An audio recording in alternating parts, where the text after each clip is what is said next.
भगवान के साथ खड़ा रहता है। और इस विभीषण ने सारी के सारे भेद भी बताए हैं और ये विभीषण ही मुख्य कारण है। यदि विभीषण लंका को छोड़कर नहीं जाता तो ऐसी व्यवस्था नहीं होती। विभीषण ने छोड़ा था, मूल में तो विभीषण छोड़ने मात्र से ही लंका का नाश होना था।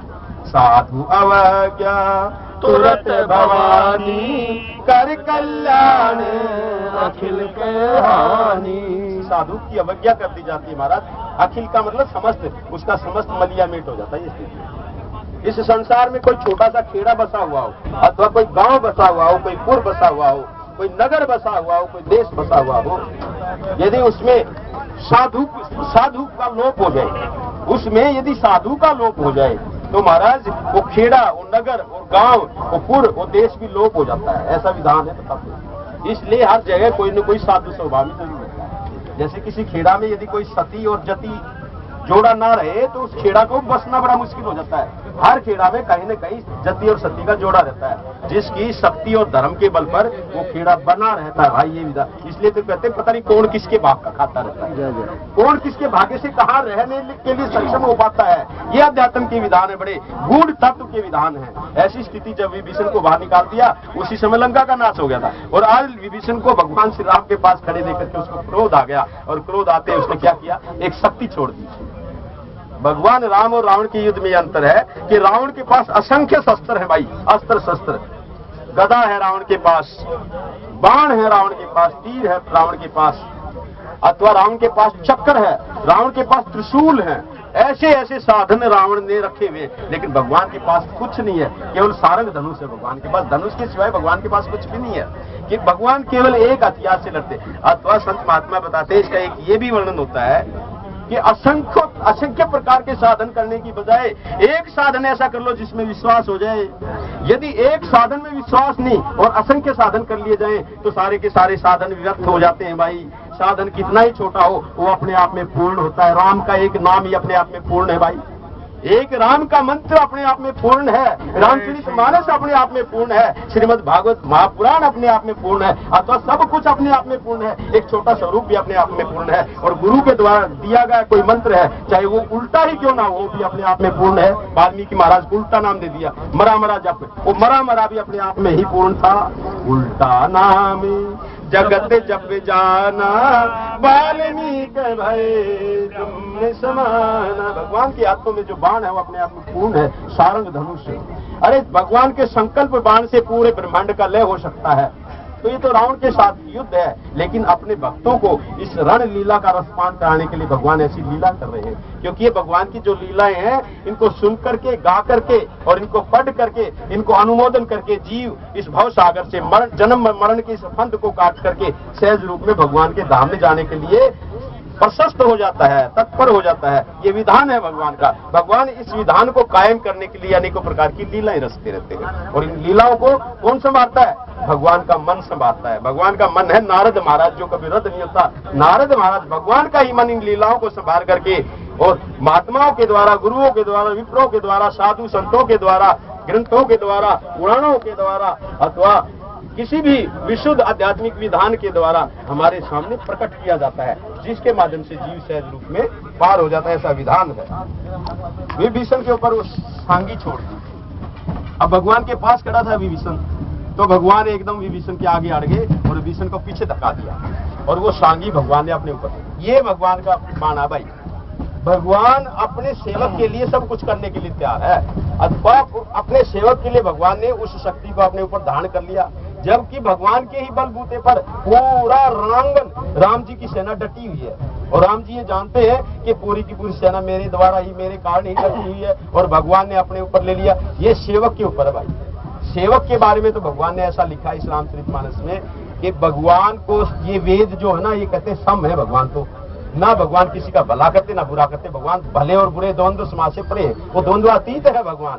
लेकिन उसके बावजूद भी भगवान की लीला इतनी अजब गजब है। जो भगवान का परम भक्त होता है तो भगवान अपने इस विधान को भी उल्लंघन कर देते हैं। वेदों से भी बाहर निकल जाते, भगवान वेदों से ऊपर उठ जाते हैं। वेद जो कहते हैं, वेद भी खड़े खड़े देख करके खड़े हो जाते हैं, महाराज हमारे विधान को भी पार कर दिया आपने अपने सेवक के लिए। ऐसा भगवान का विधान है, ऐसा स्थिति है भगवान।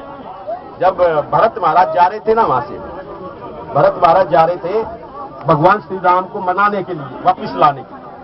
तो रास्ते में इंद्र महाराज के मन में आया, अरे भरत और राम के अंदर इतना ज्यादा प्रेम है, ये तो रास्ते से वापिस लौट आएगा भाई।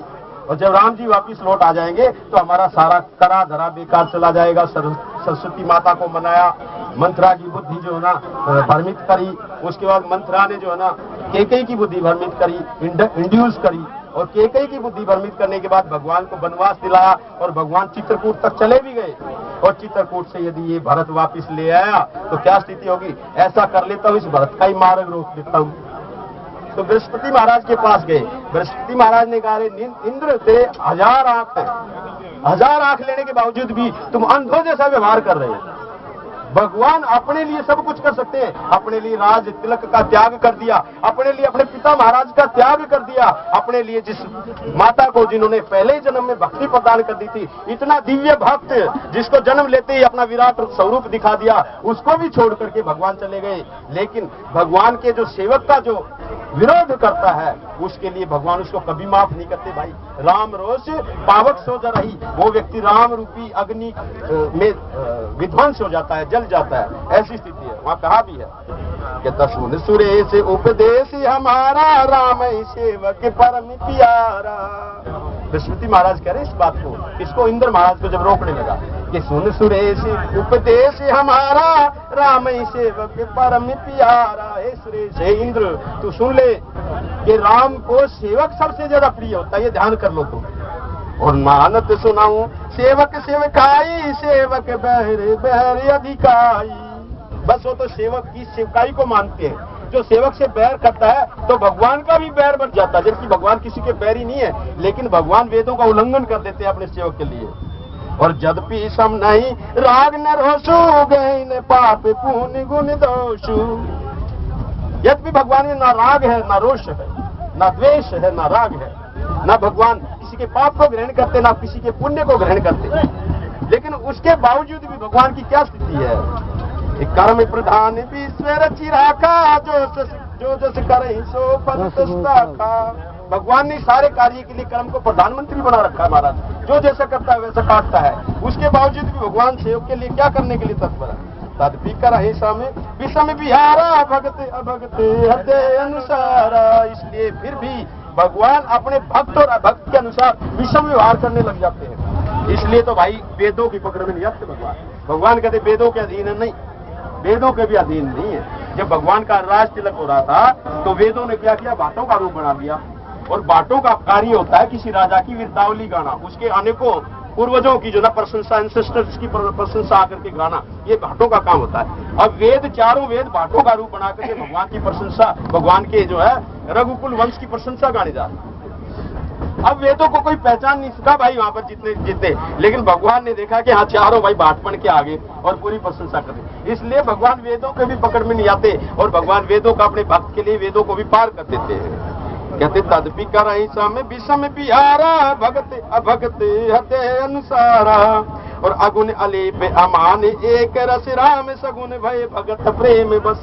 जो अगुण है, अमान है, निर्गुण है, अचिंत है, कूटस्थ है, दरु है, अचल है, और जिनके स्वरूप को अपने हृदय में धारण करना, जिनके स्वरूप को सुगाड़ नहीं कर सकता कोई भी महात्मा, कितने साधन कर ले, जब जब जिस भाव से जो महात्मा समाधि लगाता है उसी भाव में भगवान प्रकट हो जाते हैं। अथवा भगवान के शाश्वत स्वरूप का वर्णन करने में असक्षम है सारा संसार, सारा ब्रह्मांड असक्षम है। भगवान को जैसे भाव से बसते वैसे भाव में भगवान प्रकट हो जाते हैं। ऐसे भगवान भी भक्तों के अधीन होकर के सगुण स्वरूप धारण कर लेते हैं। राम सदा सेवक रुचि राखी, वेद पुराण साधु सुर साखी। बस राम जी तो भाई सेवक की रुचि रखते हैं। सेवक की रुचि क्या है ये देखना पड़ता है कि सेवक का भाव क्या है, उस भाव को रखते हैं राम जी। इस बात के गवाह वेद पुराण संत कवि कोविद सब इसके सारे के सारे गवाह इस बात के। असजिय जानी तदऊ कुटिलाई, करऊं भरत पद प्रीति सुहाई। राम भगत परहित निरत, और पर दुख दुखी दयाल। भगत शिरोमणि भरत ते, जनि डर पाऊं डर पाल। सियावर राम जय जय राम, मेरे प्रभु राम जय जय राम। आवत देखी शक्ति अति घोरा, पंतारिति भंजन पन मोरा। तुरत विभीषण पाछे मेला, सन्मुख राम से सोई सेला। भगवान ने उस शेला को सहन कर लिया जो रावण द्वारा शक्ति से छोड़ी गई थी, भगवान ने अपनी छाती में धारण कर दिया। अब छाती में धारण किया तो राम जी को भी थोड़ी सी मूर्छा आई। अब विभीषण को क्रोध हुआ, विभीषण दौड़ा भाई, गदा लेकर के दौड़ा रावण की तरफ। अब विभीषण और रावण का युद्ध होना शुरू हो गया। लागी शक्ति मूर्छा कहूं भाई, प्रभु कृत खेले सुरन बिकलई। और ऊपर आकाश में देवता विकल हो गए, व्याकुल हो गए। अरे ये क्या हो गया, भगवान को भी मूर्छा आ गई है, अब क्या होगा, क्या हाल होगा। देखी विभीषण प्रभु श्रम पायो, गई कर गदा क्रोध होई धायो। विभीषण ने हाथ में गदा ली और क्रोधित होकर के दौड़ा रावण की तरफ। रे कुभाग्य सठे मंद कुबूदे, ते सुर नर मुनि नाग विरुदे। अरे कुभाग्य, अरे मंद, अरे दुष्ट, तूने गंधर्व, नाग, किन्नर, मनुष्य अथवा सभी जीवों को जो है तूने बड़ा दुखी किया है, अपनी शक्ति से दुखी किया। विभीषण आ गया, देखो विभीषण क्या करता है। सादर शिव कहूं शीश चढ़ाए, एक कोटि निपाए। भगवान ने अनेकों सिर काटे तेरे, फिर नवीन होते चले गए, हाथ काटे, भुजाएं काटी, नवीन होते चले गए। अरे तूने भगवान शंकर की बहुत ज्यादा पूजा कर रखी है, भगवान शंकर के हवन कुंड कर रखे, हवन कुंड में चढ़ा रखे अपने सिर, और एक एक सिर के बदले भगवान ने पता नहीं असंख्य सिर दे दी भोले बाबा ने। ये तो भोले बाबा की कृपा से अभी तक तू बचा हुआ है, नहीं तो भगवान का एक बाण उठने की किसमें शक्ति हो सकती है। और कहते सादर शिव कहूं शीश चढ़ाए, कोटि न पाए। तब ज्यादा कर रखा था रावण ने। रावण ने इतना तप किया था, सर्दियों में रावण जो है जल में पड़ा था, बारिश के मौसम में रावण 24 घंटे भीगा रहता था, और जेठ की दोपहरी में रावण चारों तरफ जो है अंगारों का जो है एक ऐसा लगा देता था, उन अंगारों के बीच में आगे हवन कुंड होता था, उसके बीच में तप करता था भगवान शंकर का। इतना तप किया, और जब उसके बावजूद भी भगवान उसके तप से प्रसन्न नहीं हुए, तो भगवान को कहा था ठीक है आप मेरे से प्रसन्न नहीं हो ना, तो अब मैं अपने सिर काट करके ही तुम्हारी इस हवन में हवन कुंड कर दूंगा, हवि दे दूंगा, अपने सिरों की हवि दे दूंगा। जब रावण ने अपने सिर काट करके सिरों की हवि देनी शुरू कर दी, तो 9 सिर काट दिए भाई रावण ने। जब 10वां सिर कटने लगा तो भगवान शंकर प्रसन्न हो गए। ये तो इतना बड़ा तप करने वाला मुझे कोई देखा नहीं है, मांग क्या मांगेगा।